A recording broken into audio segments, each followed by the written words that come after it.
This was NVIDIA's fastest GPU in 2017, the Titan XP, before AI upscaling, before ray tracing, at $1,200 back then.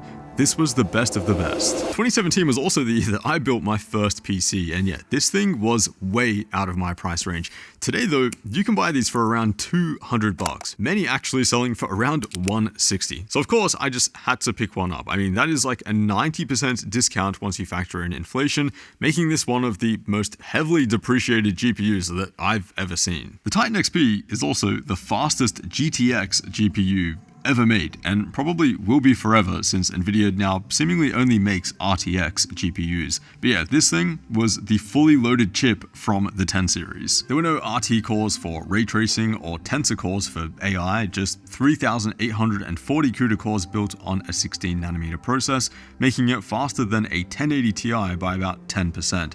The memory spec as well is not bad by today's standards, 12GB of GDDR5X with more bandwidth than a 4070 Ti, which today costs over 4 times as much. This was also back when flagship GPUs topped out at 250 watts, which is now laughable in today's market. That's like a mid-range GPU.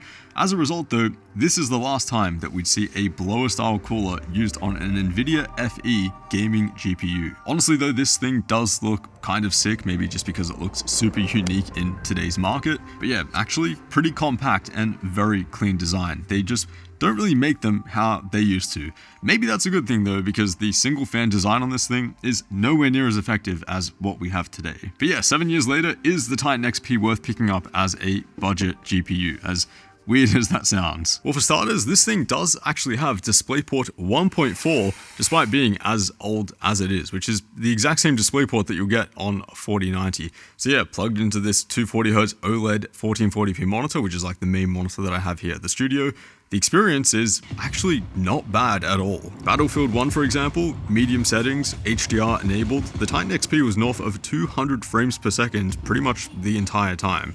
Overwatch as well, which I play a lot of, I mean, this game will pretty much run on anything, but yeah, 300 FPS plus pretty consistently. And with NVIDIA's Reflex enabled, I was seeing total PC latency close to just 5 milliseconds. With more modern titles though, like Cyberpunk and Hellblade 2, which is super demanding, yeah, that's where the Titan XP definitely shows its age. But although the Titan XP is not compatible with NVIDIA's own DLSS, it is weirdly compatible with AMD and Intel's versions of the same thing, which is FSR and XESS. Both of those are actually options in Cyberpunk and Hellblade 2, and you know what? They're actually not that bad at all. Especially XESS, I found it to be very usable and definitely an upgrade over the native rendering experience with the much lower frame rate. And also in Cyberpunk, I did notice much less shimmering with XESS enabled compared to FSR and even native rendering too.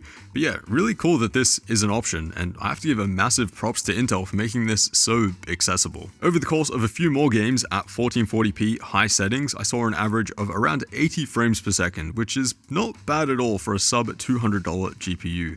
140 plus in Doom Eternal, 82 in Horizon Zero Dawn. You can definitely still have a lot of fun with this thing even in 2024, but yeah, in those more demanding games, you pretty much need to enable FSR or XESS to get something that's enjoyable. Now, as for what this amount of money can buy you in the new GPU market, there's honestly not really anything. The closest thing on the NVIDIA side would be the RTX 4060, which comes in at $300. There you get 4GB less VRAM and half the memory bandwidth. But to its credit, it is a pretty low power GPU. This thing pulls barely 100 watts in total. That is more of a reflection though of the 40 series architecture as a whole compared to the 10 series. You know, this thing, 5nm, is very, very dense and very power efficient. The 4060, believe it or not, actually has 60% more transistors than a Titan XP, and the GPU is a third of the size. I think that is kind of insane. And the overall performance of the 4060 is actually a bit better than the Titan XP. Across these games, it's around 11% faster on average, but that is also for $120 more, which in this price bracket is pretty significant.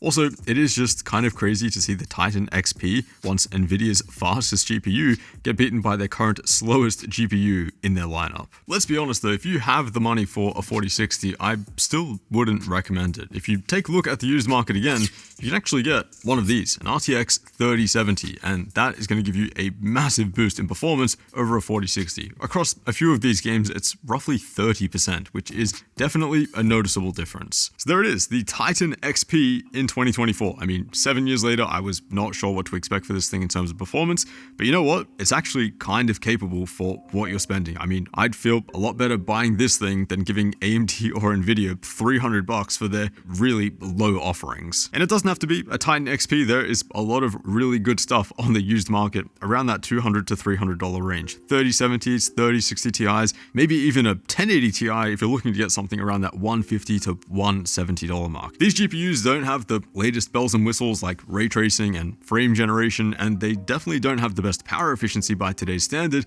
but they can definitely get a PC up and running if that's what you're looking to do at a pretty tight budget.